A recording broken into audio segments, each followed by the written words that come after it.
Il est 8h32 et vous êtes bien sur AMC et BFM TV. Bonjour Louis Boyard. Bonjour. Merci de répondre à mes questions ce matin. Vous êtes député La France Insoumise, NUPES du Val-de-Marne. Plusieurs députés La France Insoumise étaient présents à Sciences Po vendredi pour soutenir le blocus de l'école aux côtés des militants pro-palestiniens. Et vous étiez hier à la Sorbonne, en plein cœur de Paris, pour soutenir les étudiants qui tentaient d'installer des tentes et de mener un blocus. Vous vous êtes d'ailleurs interposé entre les forces de l'ordre et les étudiants. Vous croyez en la démocratie représentative, Louis Boyard ? Tout à fait. Tout à fait. Vous êtes vous-même d'ailleurs un représentant de la France. Tout à fait. Qu'est-ce que vous pensez du fait qu'ils étaient 50 ? Ils étaient 50 hier. Pour avoir été sur place, ils n'étaient pas à 50, ils étaient beaucoup plus nombreux. Combien ? Mais bon, écoutez, je dirais qu'il y avait bien 600 personnes, avec tous les rassemblements de soutien qu'il y avait autour. 600 personnes. Alors, parce qu'il faut distinguer deux choses, hein. Les étudiants, oui, qui étaient à l'intérieur de la Sorbonne, et les manifestations autour. Les étudiants eux-mêmes, d'après à la fois des observateurs issus de la Sorbonne, mais aussi les forces de l'ordre, ils disent qu'ils étaient 50. Ah non, mais je suis, à ce sujet, je suis comme vous. J'aimerais qu'il y ait beaucoup plus d'étudiants qui soient dans la rue et dans les blocages pour soutenir ces revendications. C'est par rapport au nombre d'étudiants à la Sorbonne. Vous savez combien il y en a ? Je dirais 20 000 en moyenne. 55 000. 55 000 étudiants à la Sorbonne. Une cinquantaine, peut-être plus, 12 tentes, 20 tentes même peut-être. Tous les amphithéâtres et les salles de cours qui ont dû être évacués, l'ensemble des cours de l'université et les examens qui ont dû être annulés. Est-ce que vraiment c'est l'image que vous vous faites de la question de la majorité et du rapport de la majorité avec la minorité ? Est-ce que vous pensez très sincèrement qu'il y a une majorité du peuple français qui soutient ce qui se passe actuellement à Gaza ? Non. Donc, est-ce que si jamais vous aussi vous avez une idée de la démocratie représentative, vous n'avez pas honte, comme une majorité du peuple français, de l'inaction de la part du gouvernement français et de l'inaction de la plupart des gouvernements par ailleurs ? Vous avez des étudiants qui ont décidé de se mobiliser pour un cessez-le-feu. Moi, je ne vous parle pas de la question de la mobilisation, je vous parle de la question du blocage. C'est-à-dire mobiliser, manifester, bloquer une université, interdire la tenue des cours, fermer les amphithéâtres. Je vais répondre à cette question. Ils font quoi si jamais ils n'utilisent pas les méthodes de blocage ? Ils manifestent. Vous les écoutez quand ils manifestent ? Bah oui. Non, ils ne sont pas écoutés, on les regarde même pas. Quand ils font des pétitions, on les regarde même pas. Mais alors dès lors qu'il commence à y avoir des manifestations et des blocages, alors là on commence à s'intéresser à ces étudiants. Vous voulez dire qui quand on dit on ? Je veux parler à la fois de la classe médiatique et de la classe politique. Attendez, le sujet là, il n'est pas de savoir si jamais ils étaient assez à la Sorbonne ou pas, de savoir si jamais le blocage est une bonne méthode pour pouvoir se mobiliser ou pas. Moi, ce que je pose le comme sujet, question, c'est la question du rapport entre la majorité et la minorité et de la capacité de blocage. Mais attendez, je vous ai dit que la majorité du peuple français, et je pense que je peux l'affirmer très sereinement, la majorité du peuple français s'oppose à ce qui est en train de se passer à Gaza. La majorité des jeunes trouve que le gouvernement français est totalement... Personne n'est favorable à une guerre, personne, je crois. Alors dans ce cas, pourquoi est-ce qu'on n'a pas encore obtenu le cessez-le-feu ? L'Organisation des Nations Unies a appelé à un cessez-le-feu. Pourquoi le gouvernement israélien n'applique pas ce cessez-le-feu ? L'ultra-majorité des peuples du monde demande à ce qu'arrête se rase le massacre à Gaza. Et là, par contre, ce qui commence à choquer, c'est que quand il y a des blocages, alors là, tout de suite, ça commence à choquer. Pardon, moi, ce qui me choque, c'est ce qui se passe à Gaza. Et ces étudiants sont en train de donner une grande leçon à ce pays. Quand on est citoyen de la République française et qu'on a sous nos yeux un génocide, on se mobilise, on utilise tous les moyens qu'on a en notre pouvoir pour obtenir la paix. Ces étudiants sont une fierté, ils honorent la France et je continuerai d'être à leur côté. Quand vous dites je continuerai à être à leur côté, est-ce que ça veut dire, Louis Boyard, que vous appelez les autres universités de France à suivre le mouvement ?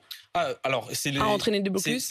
Pour le coup, c'est les étudiants qui doivent eux-mêmes organiser leur combat. On sait qu'à Lyon, pour le coup, bien sûr, mais par contre, plus il y aura d'étudiants qui rentreront dans le mouvement pour essayer de faire en sorte que le gouvernement français se bouge, mieux ce sera. Parce qu'aujourd'hui, il y a une pression internationale qui est en train de s'exercer, qui fonctionne. Regardez, on ne parle que de ça. Aujourd'hui, on ne parle que de ces jeunes qui ont décidé de se lever pour enfin obtenir la paix. Vous avez vu qui en parle ? On en parle même dans le monde entier, et notamment l'ayatollah Khomeini, qui vous montre en exemple. Il a lui-même posté des vidéos d'occupation des universités. Il cite la France. Il dit « Voyez ce qui se passe dans le monde, dans les pays occidentaux, en Angleterre et en France, ainsi que dans les États américains.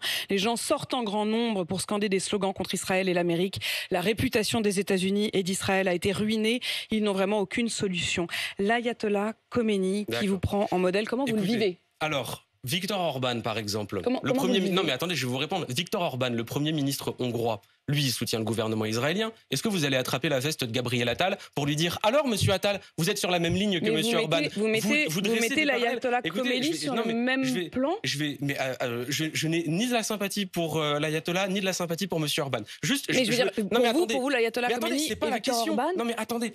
En octobre, si, c'est ma question. Non, attendez, c'est ma question à Louis Boyard. Je vais vous donner ma réponse. En octobre, on était en train de dire non, c'est pas le moment de parler de ce qui se passe à Gaza. D'abord, on doit critiquer le communiqué de la France Insoumise. Dans les mois qui suivaient, on disait non, c'est pas le moment de parler de ce qui se passe à Gaza. D'abord, on doit savoir s'il y a le droit de faire des manifestations ou pas. Là aujourd'hui, on dit non, attendez, c'est pas le moment de parler de ce qui se passe à Gaza. Il y a des mains rouges. Ah non, attendez, il y a eu un tweet. Quand est-ce qu'on aura le droit de parler de ce qui se passe à Gaza? Quand est-ce qu'on arrêtera de sauter de diversion en diversion pour faire en sorte qu'on ne parle pas de ce dont une majorité des Français veulent parler? J'aimerais juste terminer en disant quelque chose.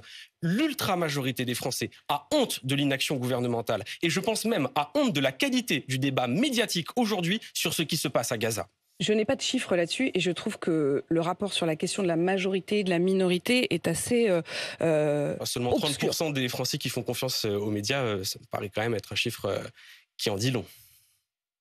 Et qu'est-ce que vous pensez des sondages, par exemple, sur les européennes qui donnent à 6% la France Insoumise dans ces cas-là? On est à 9%, on est en dynamique. Et j'ai même envie de vous dire autre chose. J'appelle, parce que là, aujourd'hui, il y a le sujet quand même de Mathilde Panot, la présidente du groupe, et Rima Hassan, une candidate aux élections européennes, qui sont convoquées à la police pour apologie du terrorisme sans aucun fondement.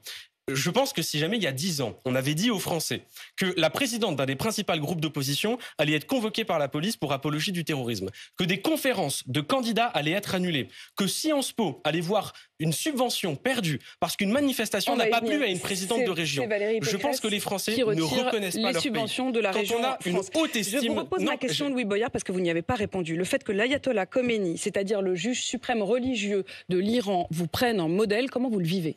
Mais ça n'a vraiment, je ne vais pas répondre à votre question en fait, tout simplement. Parce qu'en fait, je vous ai donné l'exemple. Viktor Orban, lui, il soutient la politique. Mais moi, je vous montre que votre le raisonnement, guide suprême religieux de la République islamique d'Iran. Je vous montre que votre raisonnement est totalement absurde. Parce que il y a un type de l'autre côté du monde qui a fait un tweet. Alors dans ce cas, ça disqualifie tout le mouvement français. C'est pas un type. Ah oui, c'est un dirigeant pour lequel je n'ai aucune sympathie, je vous rassure. J'imagine bien, c'est pourquoi moi, en tout cas, si j'étais soutenu par l'ayatollah Khomeini, ça me mettrait mal à l'aise, au minimum. Ah non, mais attendez, vous vous rendez compte? Non, vous non. Non, mais attendez, mais je vais vous dire, aujourd'hui, on se retrouve à avoir, parce qu'il y a quand même la France... 834 personnes ont été exécutées en Iran l'an dernier. Et je le condamne. Ce qui se passe actuellement en Iran, particulièrement le combat pour les droits des femmes en Iran, c'est un grand combat. Mais aujourd'hui, la France et plus généralement l'Europe, les États-Unis se retrouvent dans une telle contradiction quand on se prétend être des pays démocratiques, des pays des droits de l'homme et qu'on soutient ce qu'est en train de faire le gouvernement israélien. Ça permet à des gens comme ceux-là, des gens qui sont dégoûtants dans ce qu'ils font dans leur pays, de jeter l'opprobre sur nous. Et quand je vous disais qu'ils nous mettent, quand je vous dis que nos gouvernements nous mettent la honte, vous ne voyez pas une contradiction dans le fait que le combat pour la liberté que vous voulez soutenir, soit soutenu par un homme comme l'ayatollah Khomeini? Non mais écoutez, là, moi je ne suis pas en garde à vue, d'accord? C'est la 4e fois que vous me posez la question. Viktor Orban, il soutient le gouvernement israélien. Vous ne faites pas le parallèle. Vous ne faites pas le parallèle. En fait, qu'est-ce que vous cherchez à me faire dire? Et d'ailleurs, en fait, je suis venu ici pour parler de ma présidente de groupe qui se retrouve convoquée pour quelque chose qu'elle n'a pas commis. Je suis venu ici pour répondre à mes questions. Et moi, on m'a pas posé de questions. Donc je poserai les questions que j'ai envie. Bah ouais, et moi j'ai envie de vous parler de ce qui se passe à Gaza aussi. Mais vous en parlerez sans aucun problème. Je vous parle aussi de ce qui s'est passé hier. Et d'ailleurs, je sais pas, on doit être à 10 minutes d'interview. Pour le moment, j'ai pas eu l'occasion de m'exprimer sur le sujet. Vous n'étiez pas à la Sorbonne hier, vous n'avez pas décidé d'aller soutenir les étudiants? Et je suis heureux d'aller soutenir ces étudiants. Mais attendez, on a sous nos yeux, et j'utilise les mots de l'avocate devant la Cour internationale de justice, le premier génocide filmé en direct sur nos téléphones. Non. Alors, on va dire les choses très précisément. Ça n'existe pas. Puisque vous citez la présidente de la Cour internationale de justice, j'imagine que vous faites référence à Madame Johanne Donoghue, qui vient de donner une interview à la BBC. C'est elle qui a présidé le tribunal suprême des Nations Unies, notamment le 26 janvier, lorsque la question du génocide a été posée. La question du génocide, le mot de génocide n'a d'ailleurs pas été retenu pour définir l'action d'Israël à Gaza. En revanche, et elle le précise, vous pourrez regarder, elle l'a dit à la BBC hier, elle dit « Je voudrais corriger ce qui souvent a été mal compris dans les médias. L'accusation de génocide aurait été plausible. » Non, elle dit « Il a été jugé plausible le risque pour le droit des Palestiniens d'être protégés du génocide. » Alors, comment est-ce que vous appelez un État qui tue 40 000 personnes, qui empêche l'entrée de médicaments sur une zone de guerre dans laquelle on ampute des enfants sans anesthésie, dans lequel il n'y a pas d'eau, dans lequel il n'y a pas de nourriture, dans lequel il y a actuellement une famine, dans lequel le gouvernement israélien a annoncé qu'il allait attaquer Rafah, où se trouvent des millions de réfugiés? Vous appelez ça comment? Vous appelez ça génocide. La Cour internationale de justice a expliqué qu'il y a besoin d'un certain nombre de mesures conservatoires pour éviter le risque de génocide. Exactement. Qu'a fait le gouvernement israélien depuis? Exactement. Qu'a fait le gouvernement israélien depuis? Et c'est effectivement la question aussi de la israélien depuis du génocide. Le gouvernement israélien n'a effectivement pas du tout répondu à ces accusations. Il n'a pas répondu aux mesures conservatoires. Il n'a absolument pas répondu Donc à ces le risque de génocide est caractérisé. Il est d'ailleurs possible, et c'est Nicolas Poincaré qui nous l'expliquait ce matin sur RMC, que Benjamin Netanyahou soit lui-même condamné par un mandat d'arrêt de cette Cour internationale de justice, peut-être même aujourd'hui. Alors dans ce cas, pourquoi est-ce que notre gouvernement continue de livrer des armes à ce gouvernement-là? Vous demandez au gouvernement de cesser toute livraison d'armes, effectivement, toute vente. Alors c'est pas une livraison d'armes, faut pas. Alors selon le discours, il y a des munitions qui ont été livrées. Mais écoutez, et je le redis, l'ultra-majorité du peuple français observe ces images, est dégoûtée par ce qui se passe. J'ai du mal avec vos expressions d'ultra-majorité, d'ultra-minorité, de majorité. Encore une fois, moi quand je vous dis, ils sont 50, ils sont 55 000, on peut discuter des chiffres. Oui, mais moi dans ce cas, je vous l'affirme, et je suis heureux que l'ultra-majorité du peuple français soit aujourd'hui profondément indignée par ce qui est en train de se passer. Et pourquoi vous n'appelez pas une manifestation alors, plutôt qu'un blocage? Parce qu'on a appelé à des manifestations, mais comme je vous le dis, quand on bloque pas, vous le couvrez pas. La preuve, votre question. C'est totalement faux. Non mais Louis Boyard, à un moment, vous pouvez pas toujours vous mettre dans cette position-là. Il y a eu des manifestations, de nombreux samedis d'ailleurs, des manifestations de soutien aux Palestiniens. Vous en avez vu les images sur toutes les télévisions de France, dans tous les journaux. Et c'est parfaitement normal de couvrir toutes les manifestations. On ne fait pas des manifestations pour parader. On ne fait pas de manifestations pour notre bonheur. On fait des manifestations pour que les choses changent.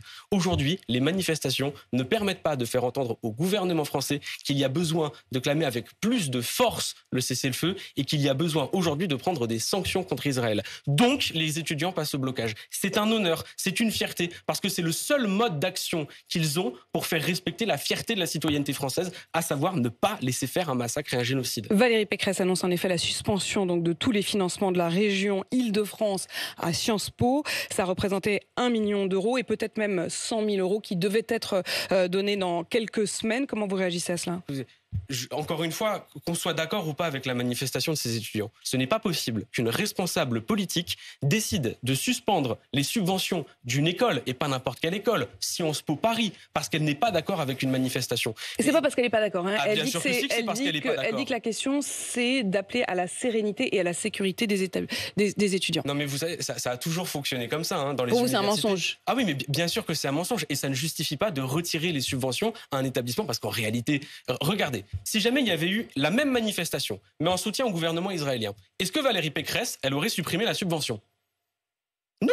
Parce que ce qui les gêne, c'est la revendication de ces étudiants. Et c'est pas normal, quand vous êtes un responsable politique, de retirer une subvention à une école parce que vous n'êtes pas d'accord avec la manifestation. Vraiment, je lance l'alerte à tous les démocrates qui m'écoutent. La France est en train de franchir des paliers en termes de recul de la démocratie et des libertés publiques. Une présidente de groupe et une candidate... En ce moment même, d'ailleurs.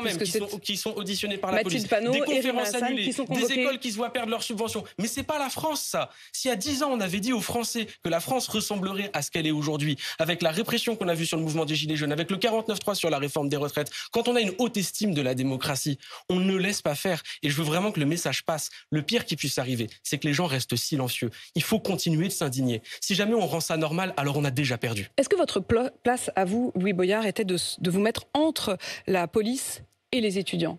L'objectif, c'est de faire en sorte que les manifestations se passent le plus calmement possible. Et quand on se met entre... Vous pensez vraiment que l'objectif, c'est que ce soit calme? Ah bah bien sûr. C'est votre objectif que ce soit calme? Bien sûr, c'est mon objectif que ce soit calme. Personne ne souhaite que les étudiants se mettent à taper les policiers ou que les policiers se mettent à taper les étudiants. J'ai eu plusieurs auditeurs ce matin qui appelaient sur RMC pour réagir à la question des blocus. Et ce qui m'a frappé, c'est notamment le témoignage de 2 d'entre eux. Il y a Christian qui a téléphoné, qui est porteur de presse, qui se lève à 2h du matin pour aller travailler. Et il a dit « J'ai toujours été de gauche jusqu'à Jean-Luc Mélenchon. Et ensuite, il y a Ali qui a téléphoné, qui lui est chauffeur, livreur de Lidl dans la Loire. Et il a dit, finalement, s'il y avait une guerre entre les choux de Bruxelles et les choux-fleurs, alors là, je suis sûr que je trouverais LFI. Ils sont toujours partout où il y a des conflits. Ah, parce qu'aujourd'hui, vous avez une France qui est bouillonnante, mais sur beaucoup de sujets. On parle beaucoup de la Sorbonne, de Sciences Po, mais chaque fois qu'il y a une grève d'une usine qui va se faire délocaliser, vous trouvez les députés insoumis. Chaque fois qu'il y a un combat à mener pour la justice, pour l'égalité, pour la liberté, l'égalité et la fraternité, vous trouvez les députés insoumis. Le peuple français est profondément indigné de la situation. Alors on a besoin de députés de combat qui viennent soutenir le peuple. Et ça, c'est la fierté de notre mouvement. Même entre les choux de Bruxelles et les choux-fleurs? Alors moi j'aime les deux personnellement. Donc vous ne vous mêleriez pas de ce conflit-là. Louis Boyard, il y a d'autres points sur lesquels je voudrais vous interroger, et notamment ce drame, la mort de Mathis, qui a été poignardé à mort. Et ça lance ce débat sur la question de la justice des mineurs. Je suis frappée de voir que vous avez toujours été pour le droit de vote à 16 ans. Et l'un de vos arguments, c'est d'ailleurs de dire, parce que j'ai écouté les interviews de vous, qu'à 16 ans, on est capable de réfléchir, je vous cite, de comprendre et de s'engager. Alors, faut-il qu'à 16 ans, on soit jugé comme un adulte ? Je suis pour le droit de vote à 16 ans, à la condition, c'est sur le volontariat. S'il y a des jeunes qui ne veulent pas voter à 16 ans, ils n'en font pas la demande. Je pense qu'on pose le problème d'une mauvaise manière. Aujourd'hui, par exemple, dans la plupart des enseignements, on n'enseigne pas le droit. C'est pas vrai de dire que si jamais vous augmentez la répression pénale, vous allez avoir des jeunes qui vont ouvrir le code pénal et qui vont se dire « bon, je vais ne pas faire ça parce que le code pénal prévoit cela ». Oui, ça n'a absolument aucun sens. C'est toujours pareil. C'est à chacun de s'informer, de connaître la loi, de connaître le droit. Là, le problème, c'est qu'on parle d'enfants. Et je ne vais pas nier qu'aujourd'hui, il y a un grand sujet. Quand ça vous arrange, vous dites que c'est des enfants. Oui, mais... Non, parce que j'ai écouté vos interviews et honnêtement, quand vous développiez votre idée du droit de vote à 16 ans, vous ne parliez pas du tout d'enfants, justement. Je peux vous parler... Enfin, vous disiez au contraire qu'ils étaient très mûrs et suffisamment mûrs pour prendre leurs décisions et pour agir en citoyen. On peut être un adolescent et être très mûr. Regardez par exemple ce qu'ont pu faire les lycéens pendant la réforme des retraites. Ce que je veux vous dire... Il n'y a pas une contradiction là, Louis Boyard ? Non, il n'y a aucune contradiction. On peut être un adolescent... À 16 ans, on peut être suffisamment mûr pour voter, mais pas suffisamment mûr pour être responsable de ses actes comme un adulte. Si jamais vous en faites la demande, oui. Mais par contre, si jamais vous pensez qu'on va régler les soucis en augmentant la répression dans le code pénal, vous mettez le doigt dans l'œil. Parce que l'objectif aujourd'hui, c'est de répondre à un véritable... Je ne parle pas de la question de l'augmentation de la répression. Je parle de la proposition de Gabriel Attal, reprise par le ministre de la Justice, de pouvoir réfléchir à lever l'excuse de minorité. L'excuse de minorité, c'est quoi ? C'est le fait de ne pas juger de la même manière ceux qui ont moins de 18 ans et ceux qui ont plus de 18 ans. Peut-être que ça donne bonne conscience à Gabriel Attal. Le problème, c'est que concrètement, sur le terrain, ça ne change rien. Écoutez, je vais vous raconter... Mais Louis Boyard, vous n'êtes pas favorable donc. Non, vous n'êtes pas favorable à la levée de l'excuse de minorité. J'y suis absolument pas favorable parce que, premièrement, j'estime qu'il faut protéger les adolescents et leur donner un statut particulier. Et deuxièmement, parce que ce n'est pas la bonne solution. Vous savez, il y a 6 mois, dans ma circonscription, il y a un jeune qui a été tué. Et j'ai été dans un centre social et il y avait un mur. Sur ce mur, il y avait des jeunes qui le connaissaient ou qui le voyaient juste comme une connaissance de quartier, qui écrivaient des choses sur ce mur. Ils écrivaient pourquoi tant de violence? Que se passe-t-il à l'école? Les jeunes, aujourd'hui, se posent énormément de questions par rapport à une problématique dont on saisit tous. Aujourd'hui, la question de la violence? La question de la violence, la question des réseaux sociaux, la question de la santé mentale. Aujourd'hui, Gabriel Attal mène une politique qui est faite pour les gens qui ne vont pas à l'école. Parce qu'aujourd'hui, quand on va à l'école, on sait que la politique de Gabriel Attal ne change absolument rien. Premièrement, sur la question de tout ce qui se passe dans la jeunesse, consultez les jeunes.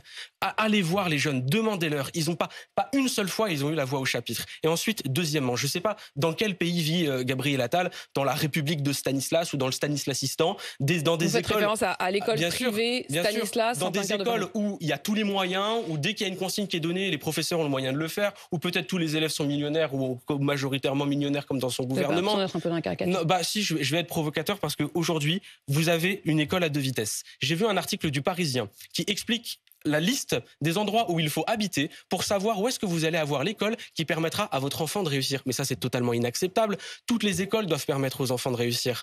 Aujourd'hui, Gabriel Attal mène une politique qui n'a aucun effet concret parce que l'école n'a pas les moyens aujourd'hui de mener sa mission. Donc, le véritable sujet, c'est d'encadrer les enfants. Et aujourd'hui, il n'y a pas suffisamment encadrer les enfants, j'ai bien compris. Mais Louis Boyard, vous n'êtes donc plus favorable au droit de vote à 16 ans? Je suis toujours favorable au droit de vote à 16 ans. Je ne suis pas favorable pour autant à ce qu'on leur donne le même statut que des majeurs, parce que ça reste des adolescents. Sur la question de la GPA, la gestation pour autrui, est-ce que pour vous, avoir recours à une mère porteuse, c'est de l'ultralibéralisme ou est-ce que c'est un progrès social, sociétal? Quelle est votre position? Il y a un sujet sur le fait que la marchandisation du corps des femmes n'est pas quelque chose qui me paraît acceptable. Et aujourd'hui, on se retrouve dans une situation où beaucoup de femmes se retrouvent dans des situations de précarité. On parle énormément de la situation des mères isolées. Et donc, si jamais on commençait à mettre le doigt dans tout ça, dans la marchandisation du corps des femmes, alors on rentrerait, pour moi, dans un système pour lequel je ne suis pas favorable. Vous n'êtes donc pas favorable à l'autorisation de la GPA en France? Non. Louis Boyard, sur les écrans, vous l'avez entendu ce matin, pas d'écran avant 3 ans, pas de téléphone portable avant 11 ans. On parlait de la jeunesse. Est-ce que vous êtes d'accord avec les conclusions de ce rapport? Est-ce que vous dites qu'il faut interdire? Encore une fois, je veux bien distinguer deux choses entre les annonces politiciennes de Gabriel Attal et ce que disent les experts. Ce que disent les experts, c'est que c'est pas une bonne chose d'exposer ses enfants à des écrans dès le plus jeune âge. En revanche, je veux quand même dire quelque chose. Les écrans font partie de la vie des jeunes. Et dire on va enlever les écrans de la vie des jeunes, c'est totalement irréaliste. Cette opposition entre lire des livres et regarder TikTok, qu'a fait Gabriel Attal? C'est du grand n'importe quoi. Ça, c'est du grand Gabriel Attal. Parce que, en fait, vous pouvez très bien regarder TikTok et lire des livres. Je fais les deux. Et par ailleurs, vous avez même sur les réseaux sociaux des personnes qui font des vidéos culturelles où ils vous apprennent des choses. Faut arrêter de regarder Internet comme un monde négatif. Internet, c'est incroyable. Ça forme énormément de jeunes. Ça les intéresse au monde entier. C'est une culture populaire. Pas question d'interdire TikTok, pas question d'interdire les réseaux sociaux. Le véritable sujet, c'est comment est-ce qu'on fait pour apprendre aux jeunes à se servir des réseaux sociaux. Il y a un véritable sujet sur le harcèlement scolaire sur les réseaux sociaux, sur le temps passé devant les réseaux sociaux, sur le contenu qu'on peut visionner sur les réseaux sociaux. Aujourd'hui, l'école n'est absolument pas adaptée à ce que vit ma génération. Donc, pour moi, c'est l'école... Et vous me rappelez votre âge, Louis Boyard? Pardon, j'ai 23 ans. Non, mais c'est très bien, oui. C'est très bien de le dire. Et vous êtes l'un des deux Benjamins, je crois, de l'Assemblée nationale. Merci d'avoir répondu à mes questions ce matin. Vous êtes député de la France Insoumise, NUPES du Val-de-Marne. Merci à vous, 8h53 sur RMC BFM TV.